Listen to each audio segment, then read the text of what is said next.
What up, Steven? Hey, Steve. Oh, yeah, thanks for tuning in, playa. Had him on the show. Go back and check out that episode. I think it was about 2 weeks ago or so. Yes. 2 shows ago, 2 episodes ago. Thank you for tuning in, sir. I hope you're well. I hope you're well.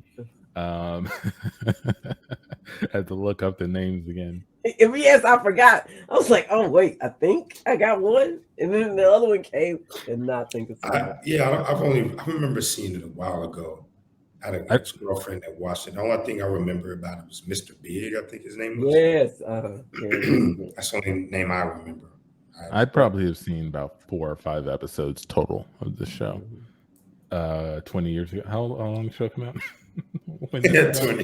1998? Yeah, probably about 20 years ago. Are you bragging, or are you like, pshaw? To keep through that number out there. Well, I guess what I'm asking is it worth watching? Oh, like now. Now. Yeah.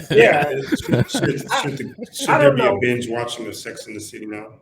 No. Well, it kind of, I don't know. I don't know if it's still. I don't know if it's still. I think it's relevant for our culture today. I don't know. You think there's way more banging now than there was then? And that's like light work. Yes, that was light work, man. I watched Insecure, and Insecure, I was like, oh my goodness. Yeah. There's a lot of banging. Yeah. It was just one. Yeah, there was like one known banger, but everybody was, they were all like, Samantha was like known for the banging. Now you may have several people known. I mean, it's so known it's not even relevant. It's like, no one even thinks about the sex scenes anymore. No, I think it fit its time. I don't know that it just whatever, because when they brought back the new movies, it was all the old people who were going there like trying to recreate that time, and it's kind of moved on. And I think they had the series. I never watched it, so. But I mean the new series, but I watched the old one. We should have a Can't Tell Us Nothing episode where we talk about our favorite movie sex scenes. Just go through a list. Yes. Throw them out there. Ooh. Yeah. Maybe you learn some new ones. That'd be an awesome episode. I remember my first sex scene I witnessed, but you don't have any favorites? Anyone? I would have to think about it. Like, man, this was sex scene. I know that Monster Ball was like one of my least favorite sex scenes. Yeah, that one was weird. It was too weird. I remember that one. Super weird, and everyone was so hyped up, and I watched that whole weird boring ass movie just for that. It's like, oh, click. I don't even know how the movie ended. It's horrible. They got me. Damn it, they got me. Oh my God. Harkens back to a time where people would just watch a movie because they heard there was it was a time where you could just sketch, you could just skip right to the scene. Like today, you could just stream and it's on a line. You can say, what is a sex scene? It's like, minute 32. You can go right to there. But back then, you have to skip, figure out what was going on. It was horrible. Holy crap. Love and Basketball had a good one. I know a lot of people hate the movie. I guess it's problematic. Love and Basketball, people hate it? No. I mean, a lot of people don't like Love and Basketball. They're really critical of it now. What? A lot of people do. Very, very popular topic on social media. I'm not a part of that. How could they hate on? The only thing I've heard is like Sanaa Lathan didn't know how to play basketball, and you can kind of tell when you watch it. But outside of that, it was a great love story. People hate on that movie. Yeah, it was decent. I remember Soul Food. They had a few sexy. Oh yeah, they did. Yeah. I can go on. Save it for the episode. For our next cuffing season episode. We'll load up a few clips. It'll be the steamiest season episode. Yes.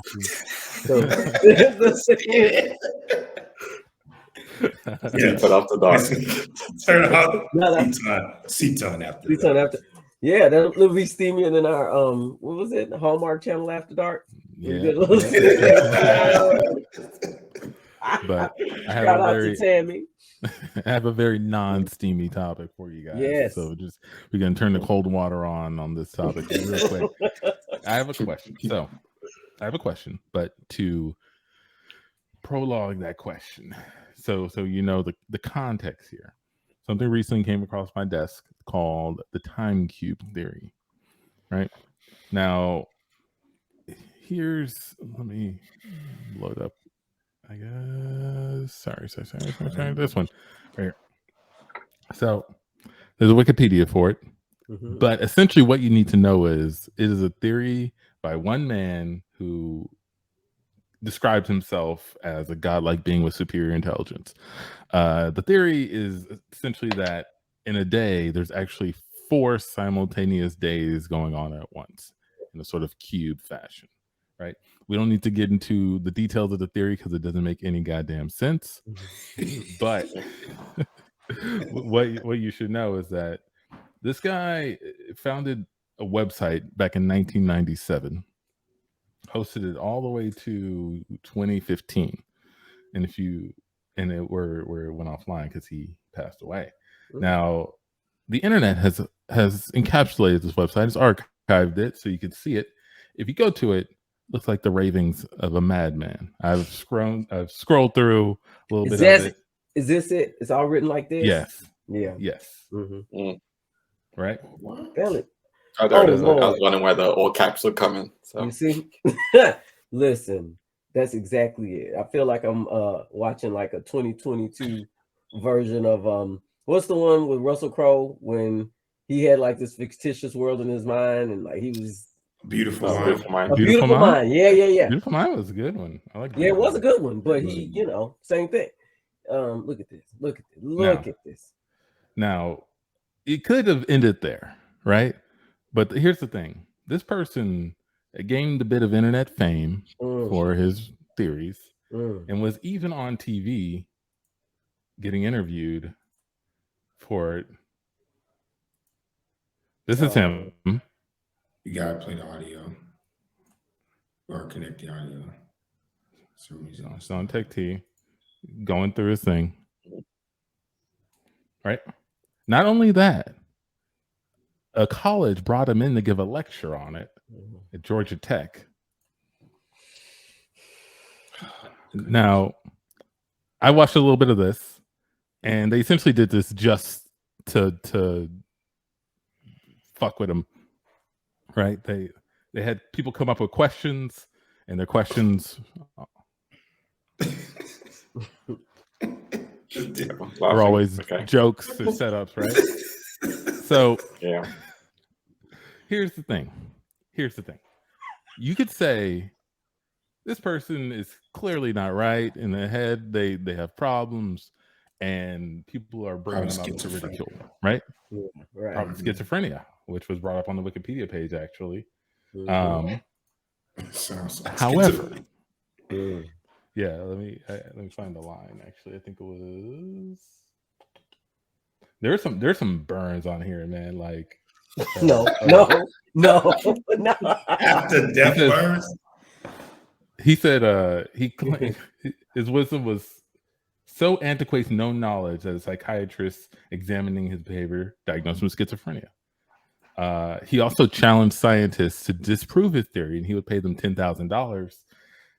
Some scientists responded, "Even if you could pull it off, he's probably broke."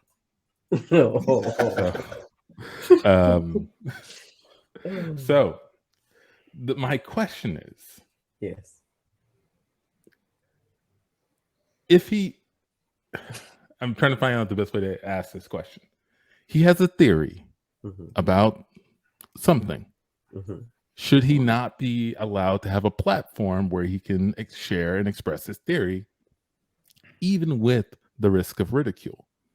Or should people see this and say, oh no, he has problems, let's ignore him, right? Try to put him on meds and don't put him on TV. What are your thoughts?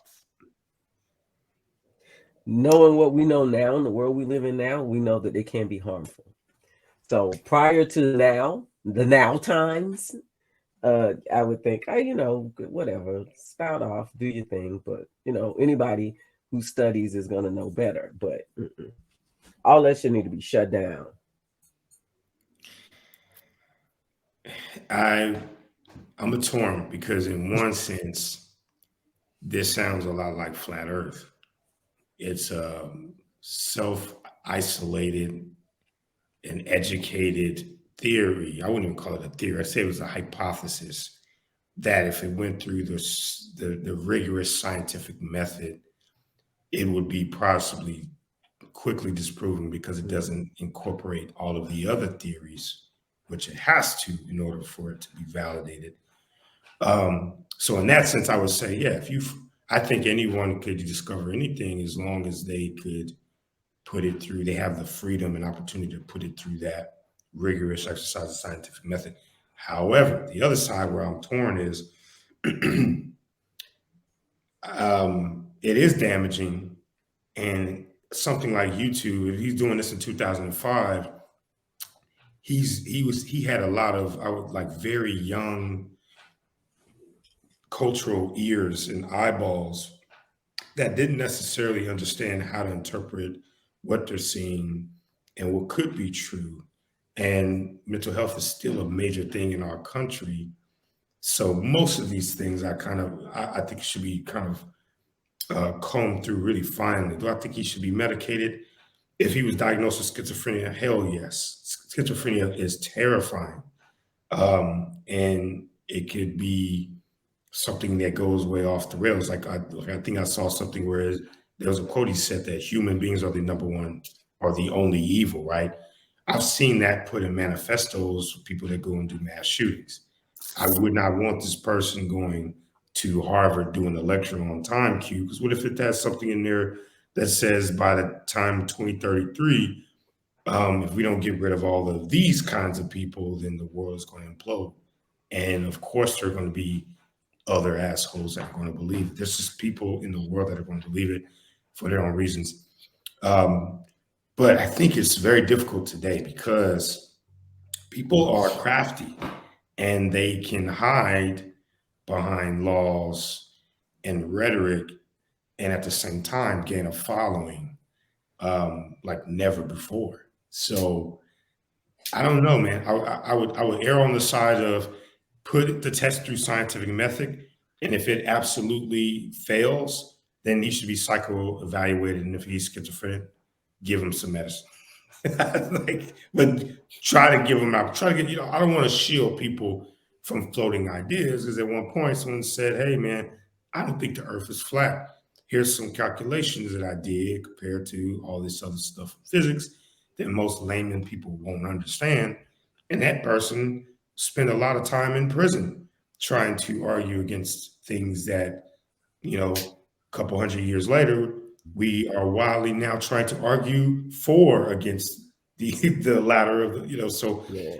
I don't want to restrict people from floating new ideas as long as it can be tested and verified. But I also think once we know that mental health is a part of that, and I'm not saying, oh, he's the mad scientist and genius that comes up with these great ideas. I mean, the application is there. And this guy's legitimately schizophrenia, which is, anybody's ever experienced schizophrenia, it is terrifying. It is not something you want people just walking around with, believing that, there are snake people walking around and only they can see them. So it's my piece. Yeah, if you need mental, health help, you should definitely get that. And if it's like clear in what he's presenting, what he's writing, what he's doing, yeah, evaluate. And maybe that's something that will sort of clear up whatever's going on in his head, and whatever. But I mean, yeah, you should be able to float whatever idea you want to float. But can you prove it? And if you can't, then yeah, you should be open to being ridiculed for nonsense. Yes, absolutely. I like it. So, I'll tell you what was frightening though is the lack of diversity in that classroom I saw there. You saw that? You know, That was the one thing that bothered you. Yeah, I mean, you know, we dealing with all kinds of stuff now, but hey, man, are these just the angles you shot these pictures at, or what's up? Okay, Well, I just in defense, I can't see any other people taking their time out of their schedule at Georgia Tech to go and fuck around with somebody, talk about something that sounds, you know, schizophrenic. This video is an hour and 41 minutes long. Oh Lord. Right? This was not a 20-minute, you know, lunchtime break. Like these people sat here and listened to this man talk and answer all of their questions and stuff. Georgia Tech. Georgia Tech, man. That's something. But yeah, that's interesting. Yeah. Did they say what he died of? Is there any? I did. Probably everybody laughing at him at Georgia Tech. That's what I was thinking when you showed that. I was like, it's heartbroken. It's heartbroken. Because he just, you know, because most of the time nobody's probably arguing against his theories. He's just able to posit, keep going. And you know, you get to a place where people are like, "But have you thought about such and such?" Probably just right. Like the normal person is not going to be able to say, "What about this law about, you know, the theory of relativity, or how time is changes depending on where you are in this space universe," and can show the equation. Most people are not going to be able to poke holes through it. They're going to be like, "Oh, that's stupid. That sounds stupid," and then he can plow through them. Like the flat Earth people, you know, a lot of their ideas to people who don't study at, you know, physics and biology and all kinds of stuff. Oh, we just said this sounds stupid, man, and no one's ever seen the end of the Earth. But there are real astrophysics theoretical physicians who could fillet a flat earthers' you know, assertions about that, you know, like, and really show them why it is almost impossible to prove when you set all these other equations up that none of us could. So I mean, I think ridicule is a natural way of like spewing, you know, it's protecting people from bullshit. It's like our own bullshit detector. We can make fun of things and make you have to, you know, prove that it's not something worth being made fun of. So making fun of people protects them? It can. It can, for sure. We cut to a classroom. All right, welcome to class. Welcome to class. Day 1. Good to see you all. Now, you've never been taught by me, but I run my class a little differently. I want you to know right now. If any of y'all say something dumb or stupid or start acting up, I want any one of y'all to check that person. Feel free. Make fun of them, ridicule them, laugh at them, whatever you got to do. Because this class is a microcosm of the real world. You'll learn that word later in the year.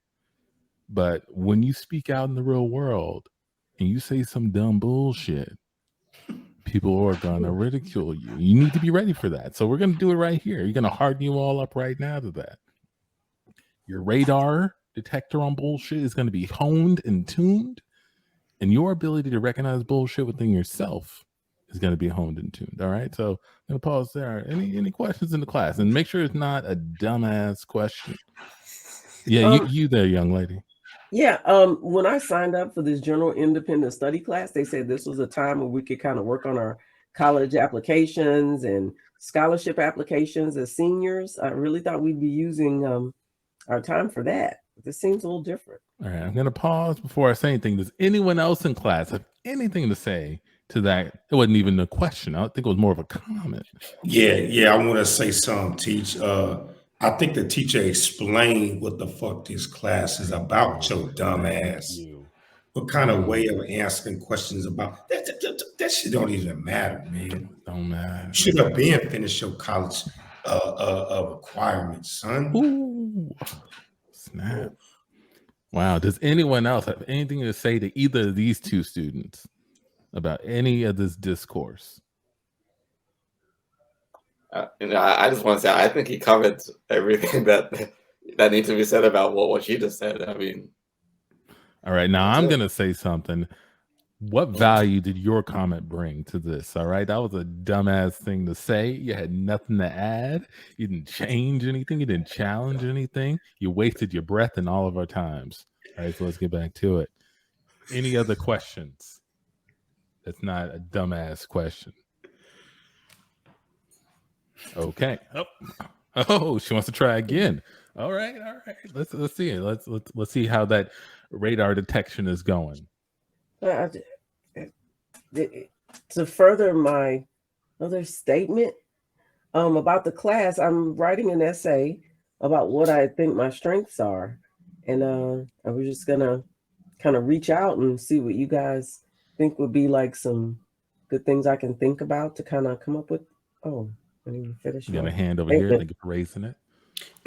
I think one of your strengths is being a piece of shit for doubling down on something we already covered. Okay, you need to write that in your little essay, and hopefully one of the worst colleges maybe pick you up because they need another piece of shit on the campus. Okay, young man, what's your name? Jadavion. Jadavion, you got a bright future. I can see it right now. It's shining. Yeah, I really like that comment. I thought that was great. What the fuck are you doing right now, kid? What's your name? Do you know your name?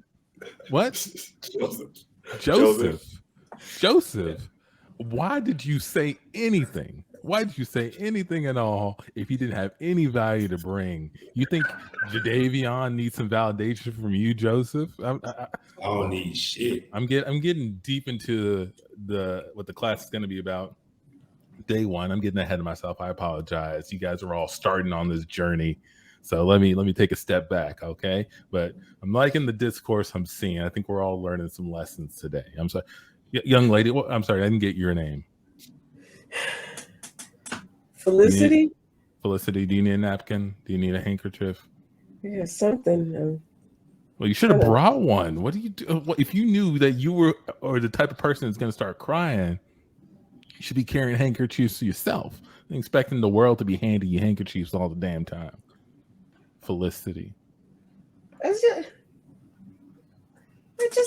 just thought, you'd be providing guidance for us. I didn't know there was no description about ready for the world or getting ready for the world or getting hard for the world or whatever this is. Class, isn't that what I've been doing? Isn't that what I've been saying? That's what this is all about. This is all about readying you for the world. What else matters? What else matters besides you getting ready to walk out that door and be somebody better than you are right now? Kindness? Class, I'm going to let anyone else see.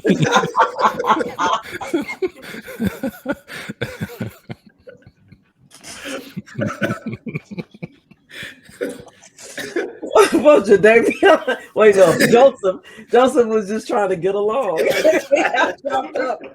You think you need your fucking help? Oh man, that class would be so turned.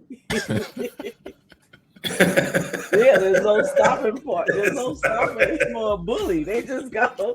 You feel like you gotta be safe. There's gonna be so many bullies.